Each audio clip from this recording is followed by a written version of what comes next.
We're good to go. We're live. There we are. Now live. We are live. So hopefully everybody's able to come in and join this session with us and have a wonderful conversation about things that might be concerning you. We're going to help to dispel some myths around graduate recruitment processes, provide you with some support and guidance. You might have noticed that I am not Lisa. I am Jess. I'm actually guest host this evening, and I have two wonderful co-hosts with me as well. I'm going to call them co-hosts because we should be all on a level pegging this evening. I have some house rules as well that we're going to go through before we just briefly pop over to our lovely co-hosts to give a little bit of information about themselves. And what I'm going to do now is I'm going to show you all what it's like when you're a virtual interview and you are clearly reading off a paper in front of you. Check this out. This is how you look. So, welcome to our Graduate Ambitions Q&A. We will be recording this session as we go through, and we're going to start very, very soon. It's usually about 45 minutes the session, so it will be ending around about 6:30.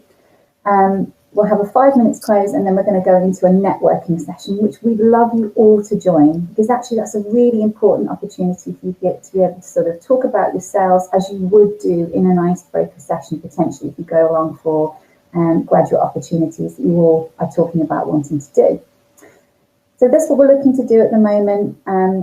What we'd like you to do is involve yourselves as much as possible. So we ask you to pop your messages and your questions into the questions panel rather into chat, because chat, we're going to be looking at sort of any technical issues that you might have in there. So pop your questions into the questions button for us. I will monitor them, and our lovely Laura will monitor them as well. She's behind the scenes at the moment. We do have some questions that we were given. And they're basically we're going to go through those as we speak about this as well. And you also have opportunity later on to ask some questions too. So any questions, pop them into that questions button. We're going to pass the mic to as many people as we can. So we'd like you to come and talk to us live. We are human. We're all in this situation together. And as much as you possibly can, please come and talk to us live. Obviously, we are recording it, but we're all human. If you have any problems with your technology, perhaps your internet is a little bit slower, sometimes it works better if you turn your camera off, and you can do that for a little while, because actually being on camera does eat your internet something chronic. So yeah, we just ask you to really make sure you utilize those buttons. I'm going to give you a little bit of information about how this whole session kind of really came about as well. So lovely Lisa from Graduate Ambitions has put this session together because she works with a lot of students like you guys who are coming to her with questions and misconceptions and difficulties around graduate recruitment. Really to give you some advice and an opportunity to talk to some amazing experts in the panels, not myself this evening, it's our lovely Amy and Rob that we're going to be talking to as well. So it's an opportunity to do that and really to just see that you're not the only person going through this. That's the most important thing, I think, is that actually if you ask a question, you'll be helping yourself and a lot of other people. So please try not to be shy. Come forward and ask those questions. We'll have a little bit of fun and we'll see how this session goes. I'm hoping that I'm going to do okay, and Lisa says that I can come back another time. So what I'd like to do now is I'd like to hand over to Amy, who's one of our lovely co-hosts. She's going to talk a little bit about her background, who she is, and sort of her areas of expertise, and then we'll move across to Rob. Hello. I'm actually always quite rubbish at introducing myself, so hopefully that takes the pressure off everyone else when they come up to talk. But my name's Amy Milner, so I'm a talent development lead at Konica Minolta. Talent development lead, what does that mean? And that's a very good question, and I'm still trying to figure it out. So I've only been at Konica Minolta for a year, but what I have done is I've worked in human resources for a long time, so covering all things talent management, graduate recruitment, and designing kind of campus assessment days and all the development needs when you come in. So hopefully I'll be able to answer some of your questions. I think just reiterating some of the things that Jess said, then we are all human. So I'm going to apologise for bad internet and potentially a dog barking at some point when I'm talking and I'm on camera. So please bear with me. I'm trying my hardest to make sure that the session's good for you. But I won't drag on too long because I'm sure Rob's got a much better introduction to himself than I have. And I'll pass you over to him. Thank you, Amy. I'm not sure I do. But really nice to meet you all. I also am enjoying the experience of home working with my wife, who is downstairs with our 2 children and dog. And our dog is less of a dog and more of a walking doorbell. He just seems to have this berserk reaction to the door when it goes off. So you'll undoubtedly hear that as we go through. Very quickly, my background is quite diverse. I started life as a civil engineer in the Australian Air Force, of all things, many years ago, and eventually ended up as an HR director in a FTSE listed company. And about 3 years ago now, went independent, just ready for make a break and have a portfolio life, as they say. And through that time, I've run graduate programs in every organisation that I've been a part of. So I ran the BT Global program, British Telecom Global Graduate Program, for a few years. And then have set them up and run them in other programs, and have been on panels like this for different organisations. So really happy to share my experience, give my insights. And as a final thing, these days I do a mix of things, everything from still working in the field of HR, especially around private equity, which is a really interesting sector to work in, and helping them optimise the performance of their portfolio, through to then working with leaders at all levels, from graduate through to CEO, helping them really make sense of the world and get the best out of themselves and get the best out of others. And I'm delighted to be here. I really look forward to this conversation. So over to you, Jess. Wow, fantastic. Really great experience and backgrounds that you both have got. That's going to bring a wealth of experience for our students, which is really important to us. So, yeah, just to say that I'm Jess Flack. I'm actually Commissioner for Skills Development at the moment at Essex County Council, very new to the role. So anyone who wants to know a little bit about how it is to be onboarded virtually, come to me. Previous to that, I've worked in as a head of professional development at BPP University, City University of London, where I was a work-based learning advisor, supporting students getting placements there within STEM. Graduate recruiter for KPMG, and the list goes on. My husband actually says my CV is a bit long now, so try and stay with a job for longer. I do have longevity. I was at City for like 11 years, so I just kind of backed that one away. Okay, so let's have a look at, see if we've got some questions popping up here. No questions so far. Please feel free to pop those questions in if you have any questions that are really burning for you right now. I think we have Jasmine, who's with us in the room. She asked a fantastic question about negotiating fair pay, especially as a woman. So is it something that we can discuss? How would we go about that? Now, I know that we have some free resources that are available on the hub. There she is. There's our Jasmine. Hi, how are you? What a fantastic question that was of yours.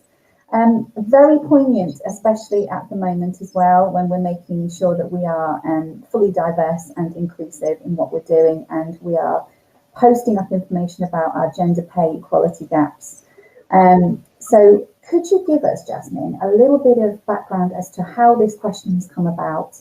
And we'll sort of talk you through some of the resources that are available already after that.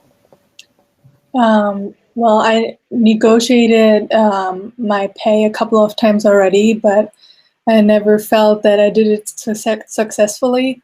So I was wondering how to do it better, because I'm aware that there's a gender pay gap, and I want to be paid the same as my male colleagues. Okay, so Amy or Rob, if you have any sort of opinions on that, feel free to jump in. It is a very, very sort of difficult area, because I know for one thing in the UK, you don't like to generally be sort of outwardly discussing these things. It's certainly not something we have a conversation with each other about the water cooler. Yeah. If you've got any comments about that before we look at the resources, that would be great. Do you know that you're not being paid the same as your male colleagues? I mean, is there an issue there? I'm not sure, but I think so. Yeah.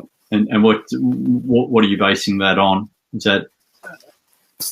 I'm talking to my friends what they are earning, and some of them earn more for basically the same job, and I'm not sure why. Yeah. Yeah, and I mean, it's a tough one, isn't it? Because you don't always know exactly what other people are being paid, and having sat sort of managing payroll, remuneration, reward departments, it's a tough one to balance out. I think the key thing for me is being really clear on the benchmarks.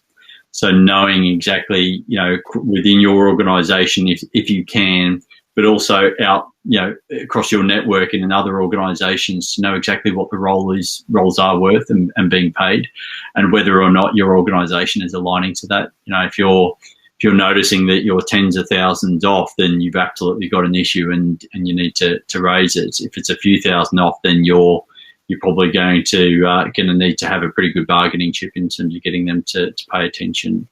I think one of the things I'm seeing a lot of, and it's up on social media quite a bit, is where companies are lowballing salaries.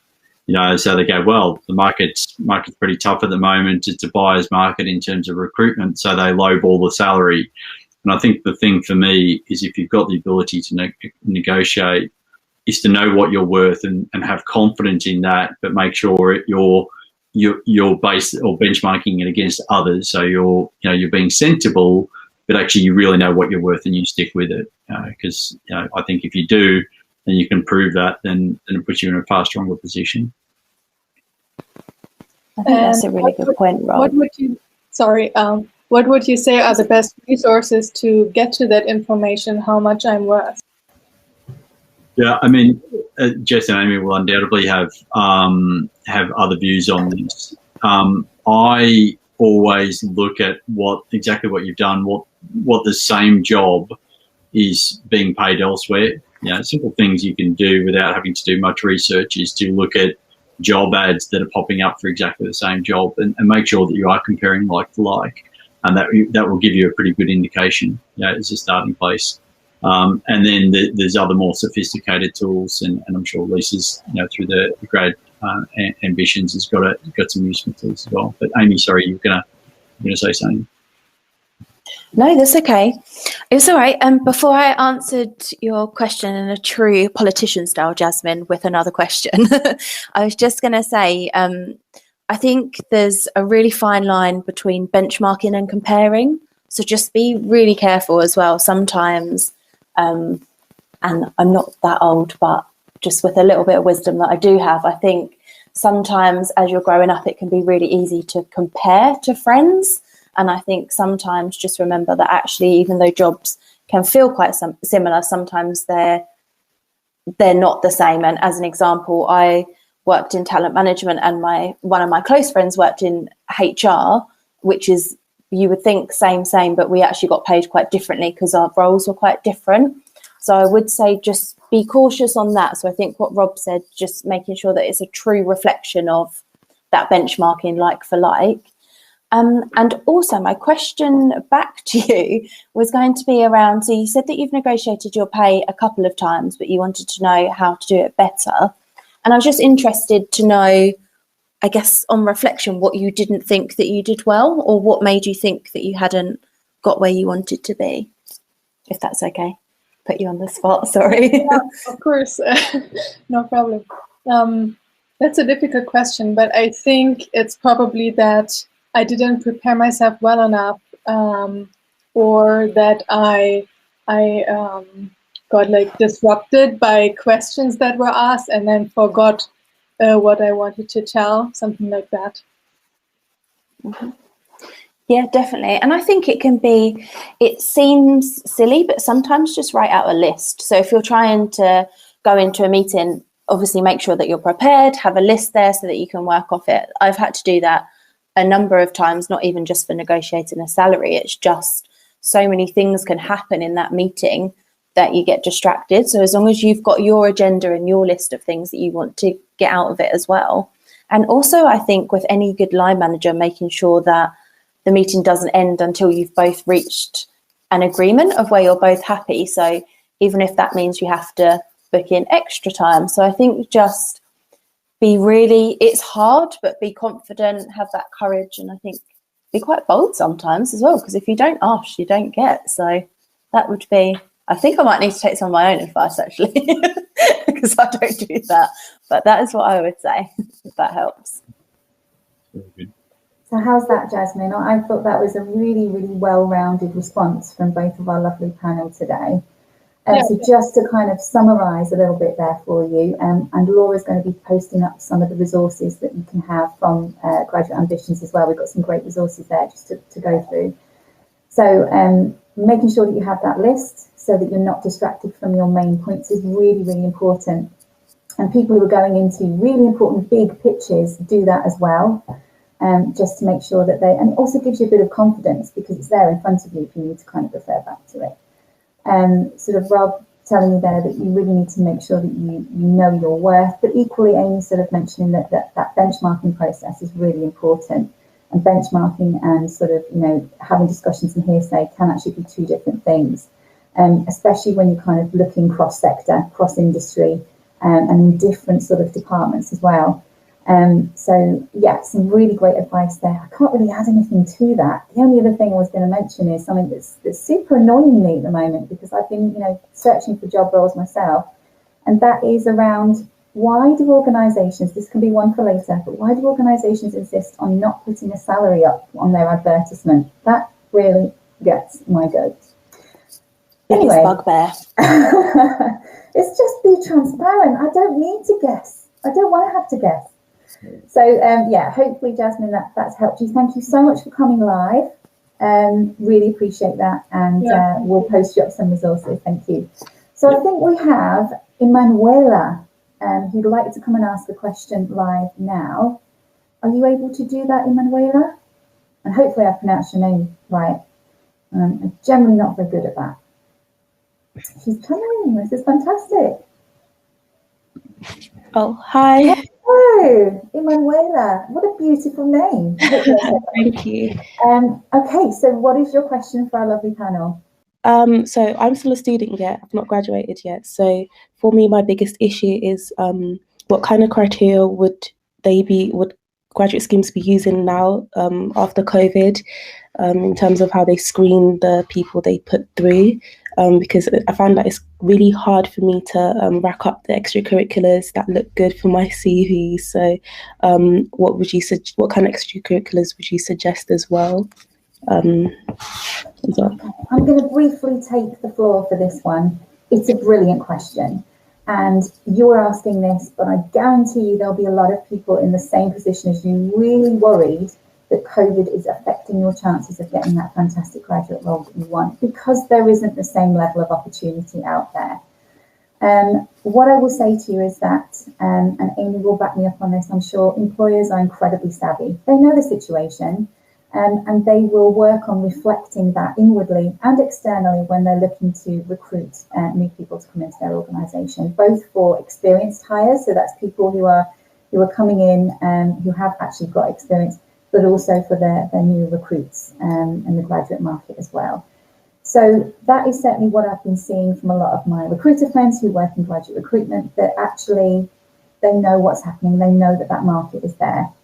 But equally, there's a lot of stuff that you can be doing as well. So just a couple of things to think about. And I'd love to hear from anybody in the audience who's done some virtual internships. It'd be great to get your feedback. There are some amazing organisations. Forage is one and Bright Network is another that you can actually involve yourself in with, even before you graduated, just to get some experience in a virtual way. And it's really well received by employers. We've actually done some research on that to see how well received it is. Because it shows that you're still active, you are proactive in looking at what opportunities are available to you. So I would certainly say things like that, but be targeted and specific if you can. what a lot of students tend to really worry about is, I need loads of stuff on my CV, and it can just be an explosion of really great stuff, but with no thread. So what you want to make sure is that the things that you're involving yourself in are either important to you and your values, so it's really easy for you to talk about that at interview, or there are things that actually the employers have told you on their job descriptions they really, really want. So make sure you have that thread. Look at the virtual internship opportunities. So just to reiterate that again, that's Forage and Bright Network. I would imagine that most of your universities are already involved with partnerships with those organisations because they litter LinkedIn. It's fantastic to see how many people get involved with them. So try those types of things. You've got volunteering as well. Studenteer and COVID interns are brilliant. And the great thing at the moment is that everything is virtual. So it doesn't matter where you're linked, whether you're linked to somewhere in Spain or in the UK. You can do it in the comfort of your own home. You're safe. You don't have to leave the house to have to go away and do these things. And you get that experience. The last little thing I'll say before I move on to our panel is that one of the key things that students generally struggle with is not doing these things. It's articulating what it means to when they go to interview. So explaining, I did this and this is what it's given me. This is what I can give you, my employer. So have a think about those things. I hope that's helped. And I'm going to go to Rob and Amy now and see if they've got anything they'd like to add. Thanks, Jess. We saw this question beforehand and I read it and I was like, wow, this is the amount of pressure that everyone's putting on themselves. So I really do feel for you because it is tough. But I think exactly what Jess said, companies are getting with the times. We know, everyone knows what's happening, right? I think the good thing, if there is a good thing with COVID, is it's affecting everyone. So it's not discriminating in any way. So every single organisation has to adapt. I think one of the things, just building on what Jess said, is that piece of transferable skills. So that thread and really sort of trying to build why you're doing something and what that means, and then also how that's going to help you in the role that you're applying for. It's that chicken and egg scenario of not having experience to gain the experience to do the job. So I think as long as you can link those transferable skills. And I just want to check, because I think it was almost a couple of questions in the one. And did you ask as well, Emanuela, about how companies would be recruiting in a virtual world as well? Or did I misinterpret that? I think I asked something similar to that, but I would like to know the answer to that as well. That's all right. So I think for us recently, we've just hired a graduate cohort of inside sales grads, and what we did was everything was virtual, which was, I was literally just saying to these guys before we jumped on, I thought it was really good. Everyone seemed quite relaxed because they were in their home environment. So we weren't flying everyone in or getting people to travel to wherever they needed to be. So they were all in the comfort of their own homes. So we did video screening, which I think almost every organisation uses now. It's quite daunting. You have, 30 seconds to answer or something. So I would definitely, there's going to be a common thread with my advice, which is taking notes, because I can't remember everything that's in my head. So I think just keep, when the question comes up, jot down a couple of answers so that you can, probably what I should have done on this, so that you can clearly articulate your answer across to everyone. That would be one piece of advice for video interviews. And I think also we did some team activities in a virtual setting. So you all know how to use technology, you're all good at it, but just making sure that you're still heard, but potentially at the right time. So I found that some of the best candidates that I saw were the people that helped draw out other people. So, being really vigilant whilst you're watching on a camera, you can see when someone else goes to talk. So try and draw those people in that kind of collaborate sense. I think that would be quite a lot. Rob, is there anything to add? I don't want to keep waffling about my views. It's really good, and I'm absolutely a note taker. As I sit there, because it's just that stuff comes in, it prompts me to think, and as I'm talking, I'll be referring to my notes, hopefully subtly. For me, there's a couple of points that come to mind in response to each of your questions. I think the first thing is the number one thing I look for is contribution. You know, I think we're living in such trying times at the moment that people who have just sort of withdrawn and not looking at how they can help and support the world in some meaningful way, you know, even if it's only quite small in terms of supporting your local community, helping the elderly, whatever it might be, you know, that there is such an opportunity to do that type of stuff now that I think when employers will look at that, they'll go, wow, this person's got something. You know, and I've interviewed, God, must be thousands of graduates in my career. And when people talk about how they've gone beyond what's usual, the usual part-time jobs, and they've done something that's made a contribution to others, I just instantly go, oh, that's really interesting. So what was that? And all of a sudden you hear this initiative, but you hear more than just initiative, you hear passion and purpose, you know. And I think for anybody out there, actually, if you want to differentiate yourself, actually focus what you believe in and go pursue that, you know, and as long as it's contributing to others, it will just naturally come out. The second point in terms of differentiating yourself is that I think too many people, that yes, they might have some great stuff on their CV, but it's really poorly articulated in terms of how you use it to create value. So I want people to come into my organisation and to instantly show initiative and start creating value. And prove that actually, you know, we're investing in you, we're recruiting you, not just so you can have a job, but actually we want something from you, want to make you to make a difference. And I think the more you can be really clear about the difference you've made in everything that you've done, whether it be sports teams or part-time jobs or volunteering or whatever it is, just completely jumps out from your CV. And I think that the third point I'd make, which is more in regards to the application, there's no doubt that the world has changed, and we were talking about this, as Amy said just before we came on. And I've been helping a couple of graduates recently with this, is practice it. You know, don't wait for only apply for your dream job. Get out, rehearse it, practice it. Use forums like this to get in front of a camera, feel uncomfortable as people are talking at you or asking you questions, because the more comfortable you can get with it, I tell you, it will pay dividends. And like Amy said, you know, the whole world of assessment centres and group activities and stuff like that, you know, you're looking for the people who really care about other people, who are considerate but also focused. And the more practice you can get in this environment to do that, the better off you'll be.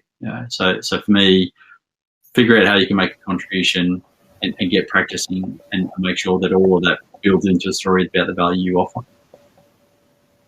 Honestly, I love this. I love this session. This is just, well, let's ask Emanuela, because I thought that was brilliant. How did you find that?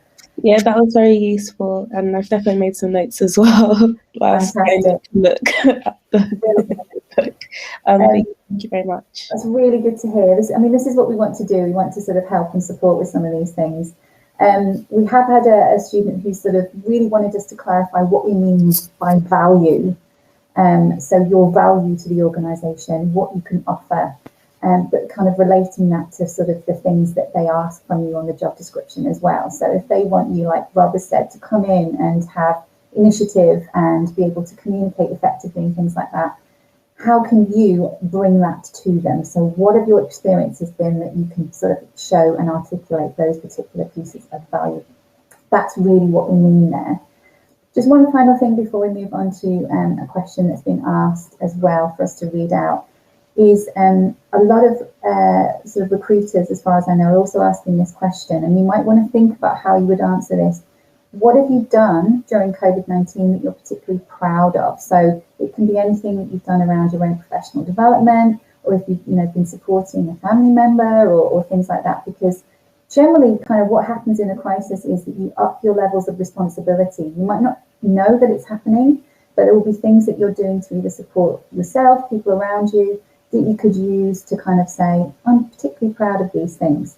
A lot of the stuff that I'm seeing is focusing on resilience, and of course, we can't know what resilience is and how we deal with difficulties until we experience it. So have a think about some of those things as well. Jess, I might just jump in on that value point because it is so pivotal. I mean, yeah.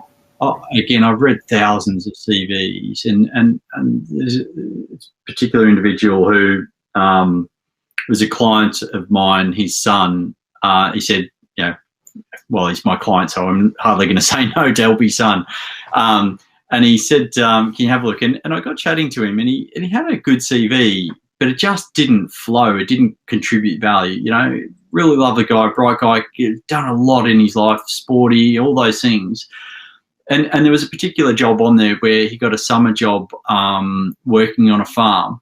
I said, so, and he's put the usual stuff of what he did on a farm, you know. I said, so talk me through the types of things you did. And the farmer clearly loved you because you said that. So he goes, well, I started looking at the different things that he was doing. I just saw opportunities to save time, you know. I go, well, talk to me about that. Well, I got him to do this and this, and then I actually got him to think about maintaining his vehicles differently and all these things. He was an engineer, and all of a sudden, when you really got to the heart of it, he gave this farmer back something like, I don't know, 10 hours a week every week of just extra time that he could invest in other things. He cut his maintenance costs by something like 50% by being a little smarter about it.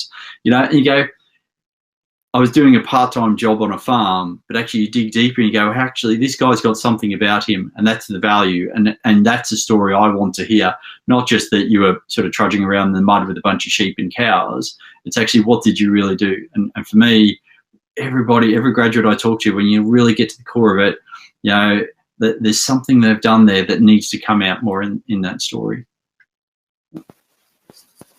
That's so true. And I think a personal brand workshop is invaluable, I think, for all individuals. And there's so much that you can do online as well. So even just having a look on YouTube and listening to TED Talks and things to try and, exactly what Rob said, like draw out your values as well. Because once you know them, then you align them to the companies that you're applying for, and you can really, that passion just shines through.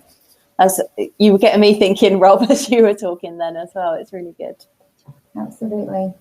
Hopefully that's answered your question there, Manuela. Thank you very much for coming on live. And if you've got any further questions, just pop them in that questions box for us and we'll invite you back in. So I think we've got a question that we need to read out for Olivia, who's not currently online at the moment, so I'll do that.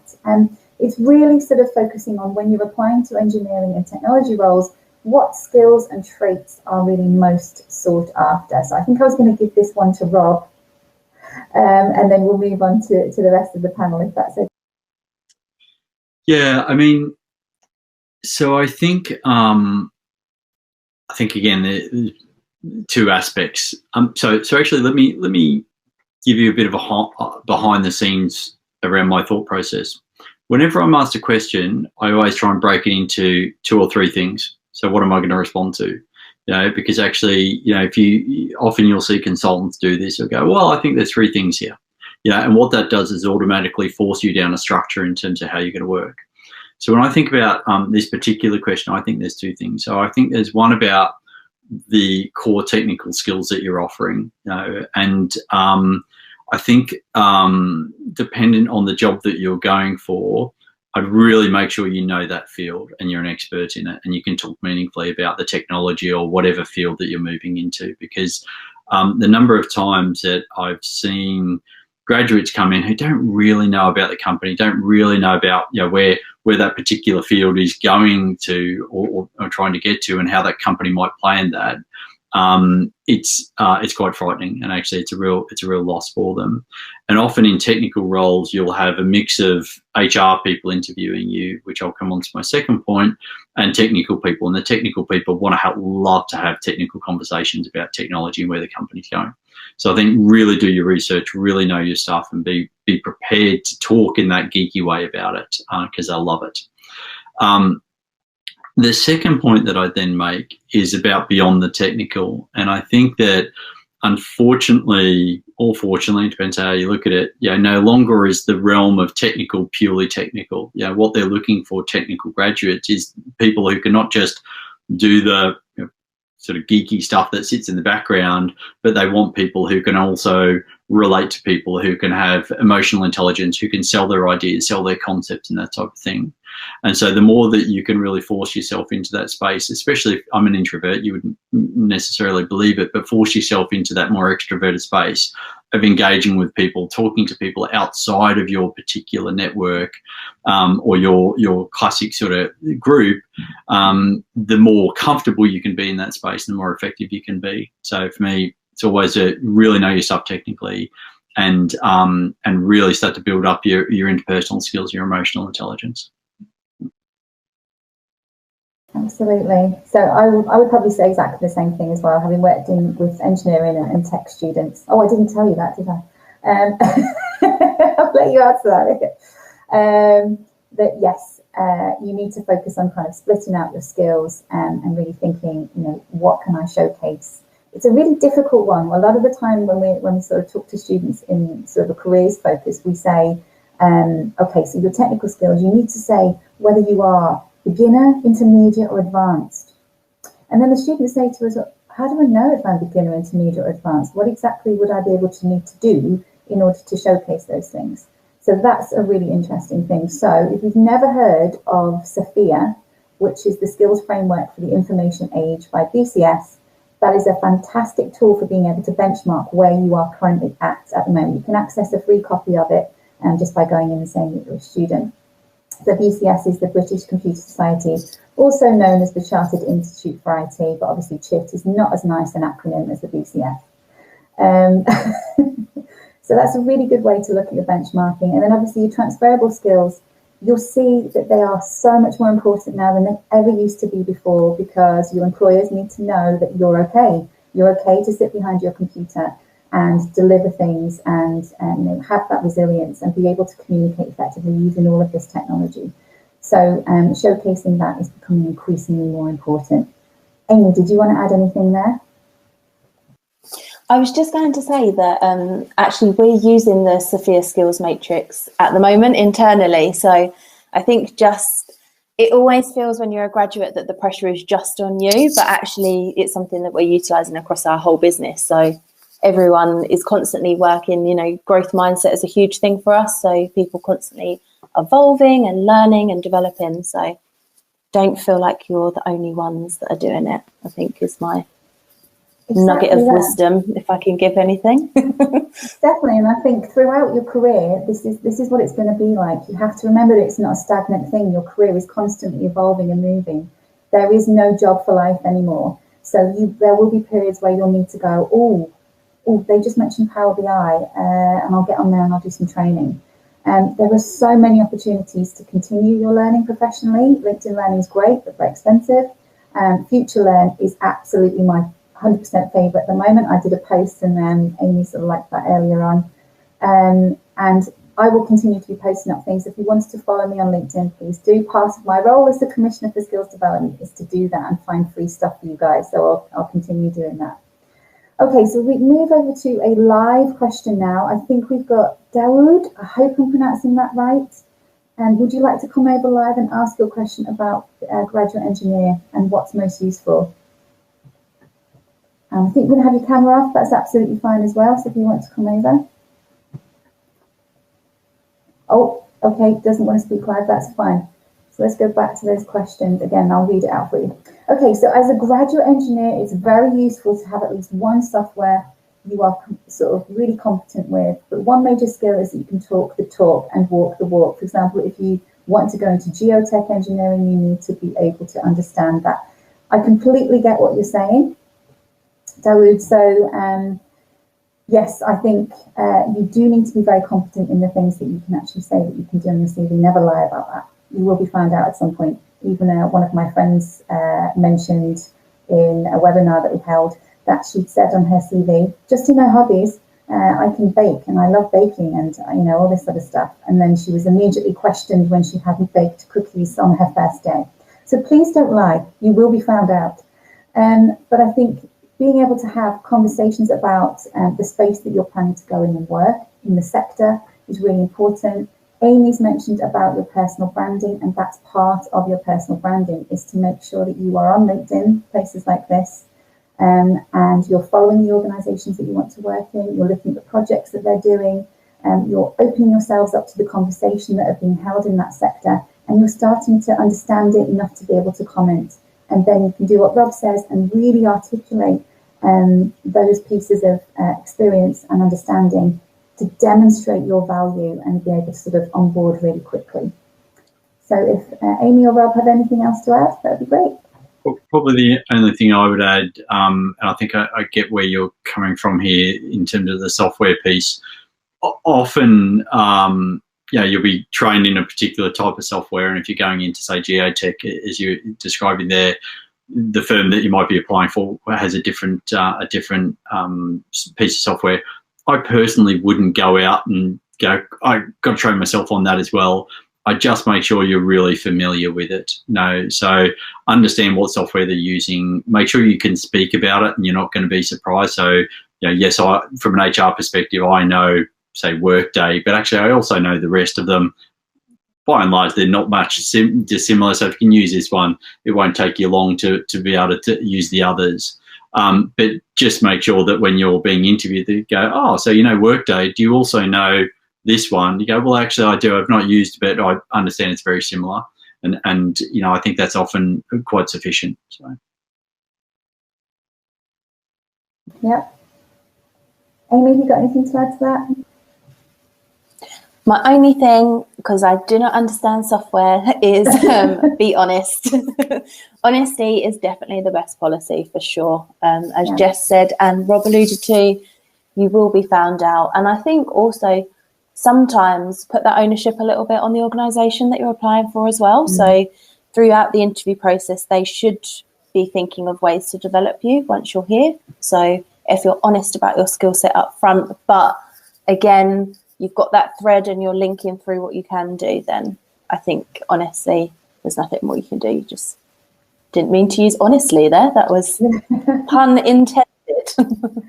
And I think Dawood sort of continued on with some of the sort of thread that he was mentioning in that sort of conversation as well, that, what level would you need to know these things at, to the point where you can physically sit somebody down and teach them that? No, probably not. It's a level of competence for you. It's a working competence, so you can do it. But you have to remember as well, Dawood, that when you go into a graduate position, your employers are not looking for a finished article. They're not looking for someone who's had 10 years of experience. Otherwise, they'd be paying you a heck of a lot more. So they know that you're coming in with a certain level of competence, but it's about your aptitude, your ability to be trained in areas as well, and to be proactive and say, look, do you know what? I'm not as good as I thought I was in this area. I'm going to go away and do a little reading up, a little bit of training. I'm going to speak to somebody else in that area. So being open to actually going out and training yourself up is super important as well. And like I said, there are so many places where you can get that training and free coding skills and all this sort of stuff now. So I would definitely say that's the way to go. We have another question. I don't think you want to sort of do this live, Miracle, so I'm going to read it for you, if that's okay. I'm just going to double check within our chat just to make sure. Okay, so we're going to another question live in a sec. So I'm going to go to, pop that back. I've lost it. There we go. Okay, so Miracle. So do employers focus more on your university grades or your experience? Amy's just gone. So I'm going to go to Amy. That is a good question, and I'm not sure I've got an answer, which is why I was like, "Ooh, good one." Miracle's coming on live. Hi, Miracle. Oh, hi. Hello. That is a really good question. Hopefully, you've not stumped us all.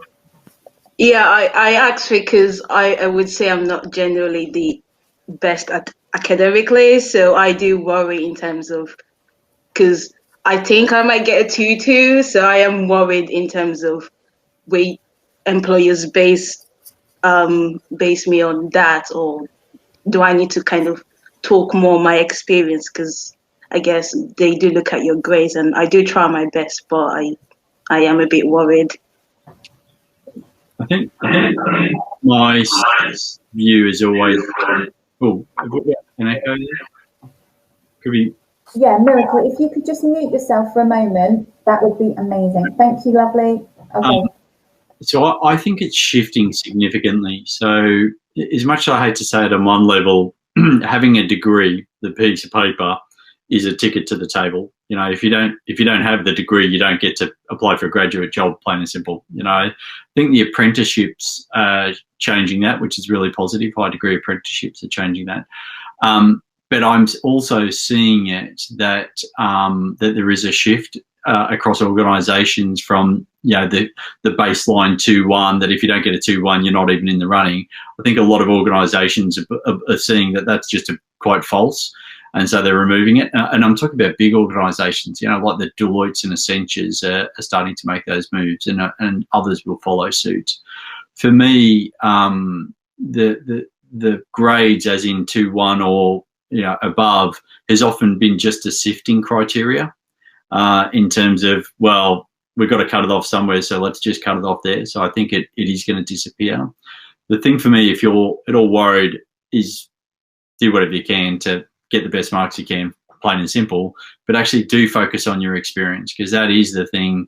You get to the table, what's going to get you beyond that is all the things that we talked about, and value and who you are as a person, and what you're contributing and what you're bringing. And I wouldn't sacrifice one for the other, to be honest, because actually I've met people with firsts from Cambridge and Oxford who just couldn't string 2 words together, and I would never let in my organisation.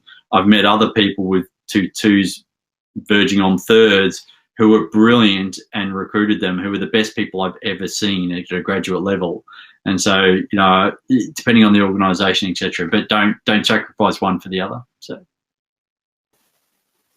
I think the fact that you're even asking as well, Miracle, just shows that you care. So to me, that's the first step. I think you're asking, so it shows that you've kind of got that drive and ambition to do well. You've said, I'm trying my hardest, but I don't think I'm going to get a 2-1. And, not everyone can, and that's fine. So the reason I was like, oh, good question, is because I actually sit on the fence a little bit with it, because exactly what Rob said, it's really, really hard. So I personally did a 4-year grad course to do the sandwich year out, because I was obsessed with getting the experience, and I always encourage people to try and get a part-time job, or to volunteer, or to try and do some sort of insight day or internship if you can, just because it is always helpful. So I think, there's been a lot of advice so far on this session today, and I think if you can bridge all of your experience together to mean something for the role that you're applying for, I think that will be good. And you clearly, if you're going to apply for things, get that passion across as well that Rob was saying earlier to someone else, I think. But you can only do as well as you can, which I know is very easy for me sitting here with a job to say. I know that it's not that easy, but you obviously really do care, because you've come onto this session, you've come on live to ask a question. So I think there'll definitely be enough, I would imagine, experience-wise, that you'd be able to pull together. I think exactly. Add one thing, and maybe struck a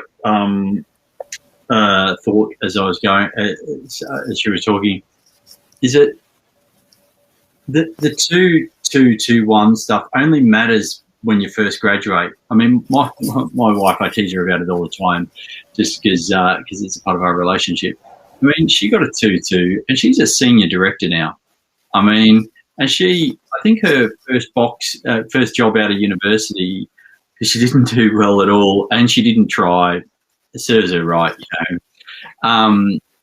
was folding boxes or something like that, and the experience side of it, the attitude, the desire to work, the engagement with people, all the things that put the marks to one side or put them in the shadow, has been the thing that shone through in her career. And that's what I see all the time. And so for me, do the best you can. If it doesn't shine through, don't worry about it, because it won't define your life, and actually it's the experience, it's the attitude that you bring that will define your life. And that would be the thing that people look for. And I mean, someday they'll chuckle about it, but actually it won't mean anything, to be honest. So. Absolutely. It's so true, isn't it? Yeah, 100%. I'm just going to reiterate the same things. And actually, Miracle, on the 2 moments that you kind of came onto this session, you could just see your personality oozing through the screen. So you get in front of an employer and you give them that personality, and you watch. You're going to make their face light up. You're going to be that memorable candidate, and that's what you want to be. There is that difficulty though, Miracle. I know what you're saying around this, what Rob said, utilising a sifting criteria. Where you've got a huge amount of applications, you do need to have that kind of cut-off point. But think to yourself, actually, look at the organisations you're applying to. Do they sort of really resonate with your own personal values? Because if they don't apply to them. You're more likely to have longevity in your career if you really understand exactly what Amy said, you know, your values, and you can sort of resonate with a particular organisation. And they might be a small to medium enterprise rather than a big Goldman Sachs, for example. So have a think about those things. But also, you know, we're looking for people with street cred. That's probably not even the term that anybody uses anymore. But we're looking for people who have initiative and adaptability and things like that.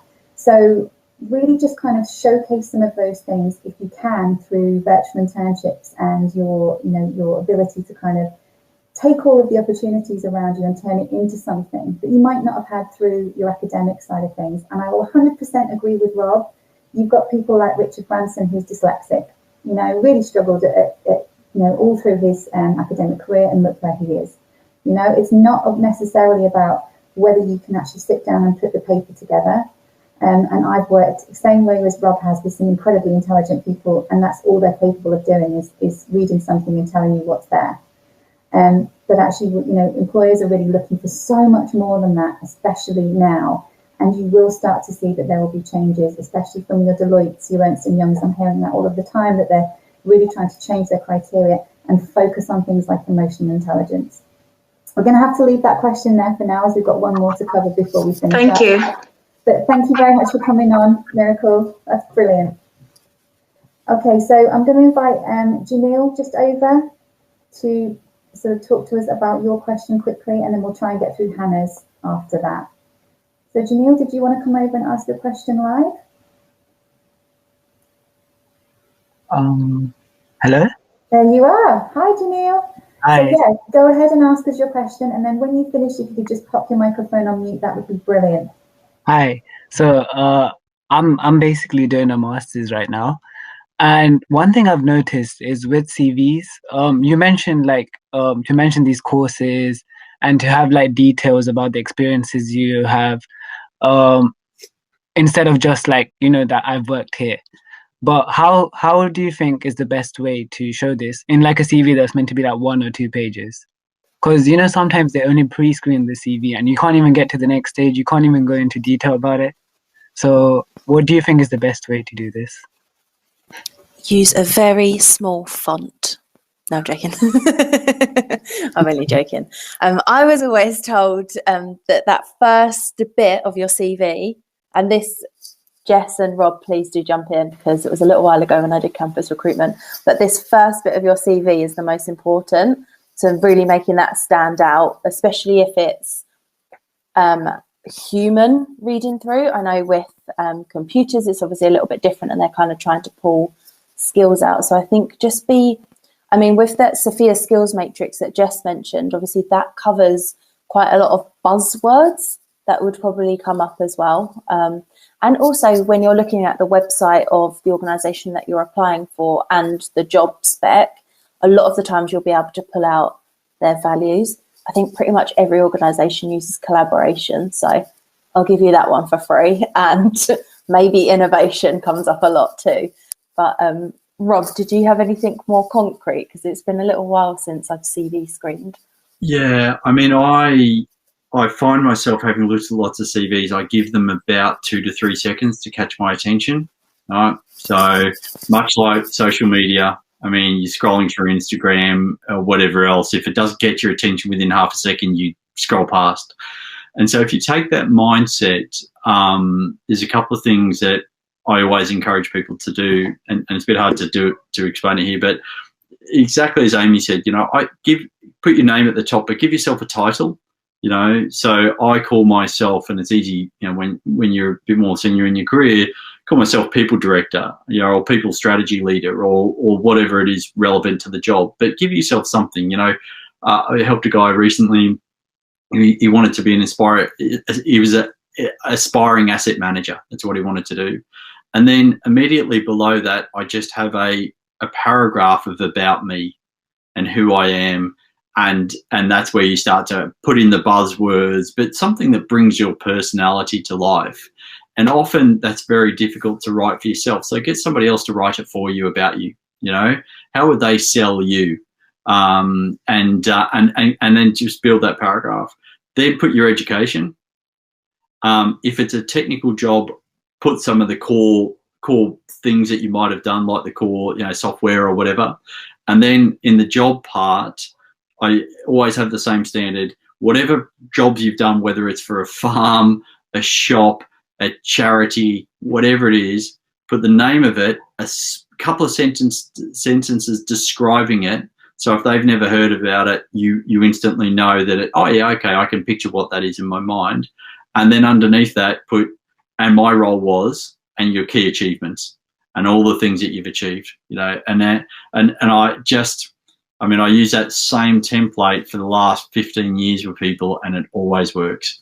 Catches your eye instantly. Go, oh, this guy wants to be an asset manager or a software engineer or whatever it might be. Happens to be the same thing as the job you're applying for. And then the rest, you just start to build in the right list of words. But always get somebody, you know, I get somebody to help you write it or write it for you and say, how would you sell me? Because it's just such a wonderful way of them articulating it.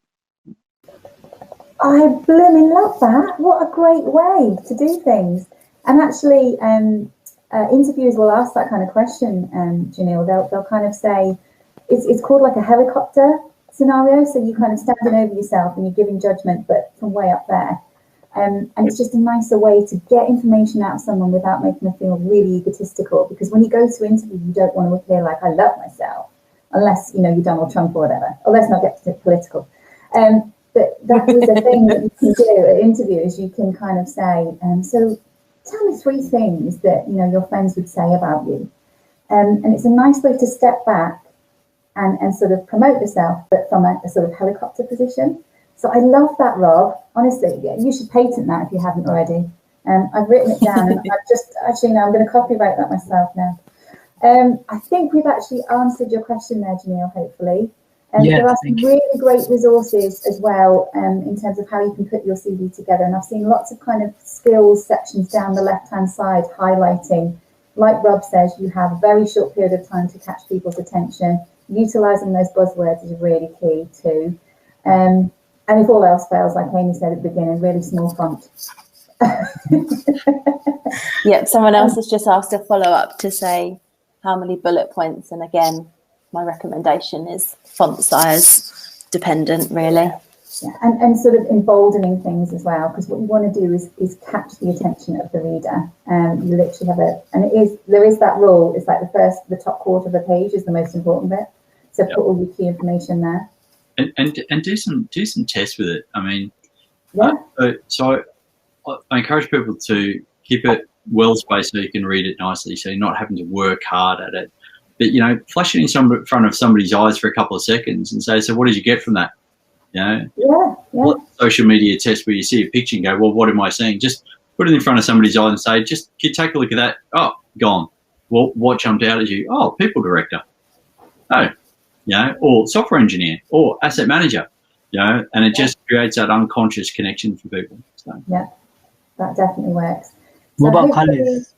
What if you had like a small like change in colour instead of the general layout? Would that catch the attention? Like, it won't be as much effective as obviously a well-worded CV.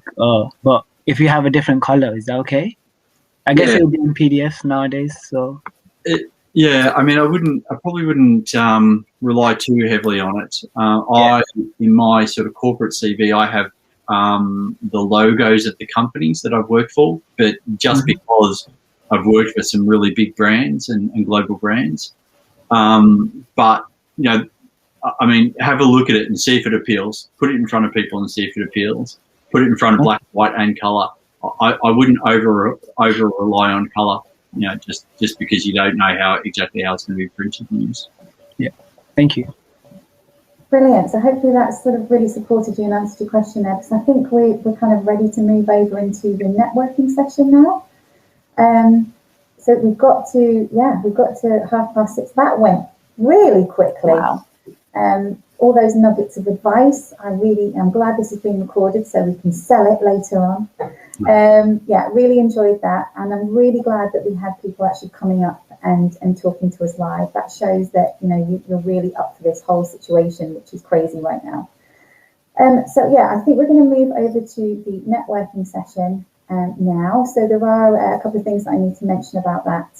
You can kind of take a seat in a couple of the areas that you've got there, and that means that you're in that room for a little bit. You can jump over to another room if you feel that you want to move over.